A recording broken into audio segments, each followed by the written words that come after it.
When you talk college hoops in New York City, it starts with St. John's. From the Garden to Carnesecca Arena, few programs have a richer history or a deep impact on the game. And when it comes to legends who define the Red Storm, this is holy ground. You've got Hall of Fame coaches, All-Americans, NBA stars, all playing for the program. Mike Vaccaro and Zach Braziller share their thoughts on the four figures who embody the heart and soul of St. John's basketball. My St. John's basketball Mount Rushmore is Chris Mullin, Walter Berry, Malik Sealy, and Dick McGuire. Look, Chris Mullin was the greatest player in the history of the school, and there's really not a close second. And they've had a lot of good players there, a lot of very good players there, a lot of pros there. But Chris Mullin stands by himself. He was a three-time All-American. He led them to the Final Four. He was the most popular athlete in New York for stretches of 1984 and 1985, which is saying something when you consider that other players who were playing sports in New York at that time were Lawrence Taylor and Doc Gooden and Darryl Strawberry and Don Mattingly. And Chris Mullin was the guy who held the entire city in the palm of his hand as a college player, as a 21-year-old kid. We won't ever see that again. But he was a local kid from Brooklyn. He played at both Powell Memorial and Xaverian High School. So he was of New York, and he played for New York. And it was a remarkable time to be a basketball fan in New York City because he was, for 4 years, one of the two or three best players in the country. And as a result, the Johnnies were as good a team as there was in the country as well. Look, Malik Sealy was every bit as good at the product of Talentine High School, also a product of New York City. He was smooth, great two-way player, and he just didn't have quite the number of great players around him that Chris Mullin did. And so as a result, the Johnnies never quite got to the Final Four, and so I think that era of team is remembered a little bit differently.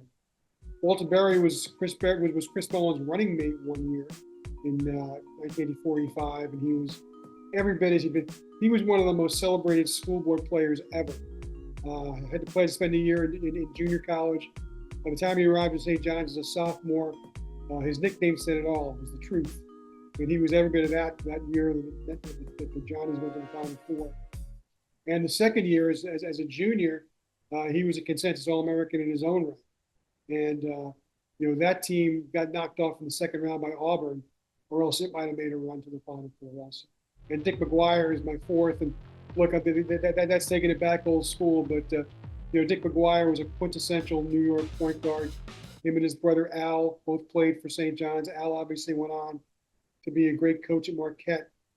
Dick was a great coach in his own right with the Knicks. He was a scout, legendary scout with the Knicks. And look, of all the old-time Knicks players, he's the only one who has his number in the balcony.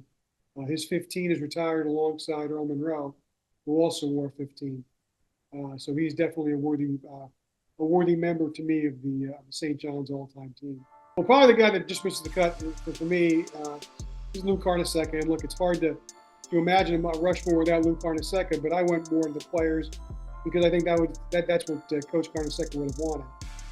But obviously, he was the face and the voice, the scratchy voice of St. John's, two different terms, going back to the middle of the 60s, extending to the early 90s with a 3-year sabbatical where he coached the Nets and Rick Barry in the ABA. But he was he was the guy who brought St. John's from being a nice regional team to being a national powerhouse.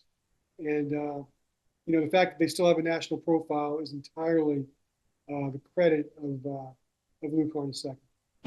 Chris Mullin, Lou Carnesecca, Walter Berry, and Joe Lapchick.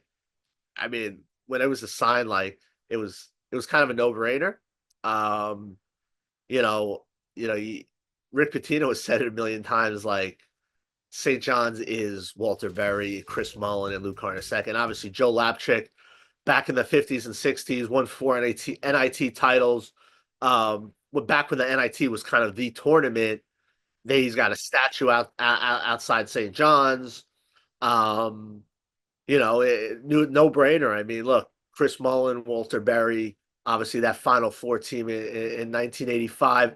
Everyone remembers. We all know the all-time great coach Lou Carnesecca was. That to me, it's when you think of St. John's, you think of those guys. And to me, there's no question, you think maybe a little Mark Jackson, Gus Alfieri, some of the older guys. Then maybe a little further down the list, you have a Malik Sealy, maybe a Ron Artest, LeVar Postel. But when you're looking at Mount Rushmore, I don't think there's any question about it. Those four are the ones you think about immediately. So Lou Carnesecca, Chris Mullin, Mark Jackson, and Walter Berry, 4 Giants who put St. John's on a national map and left a lasting legacy in New York hoops. But this is a program with deep roots, so who else deserves a spot here?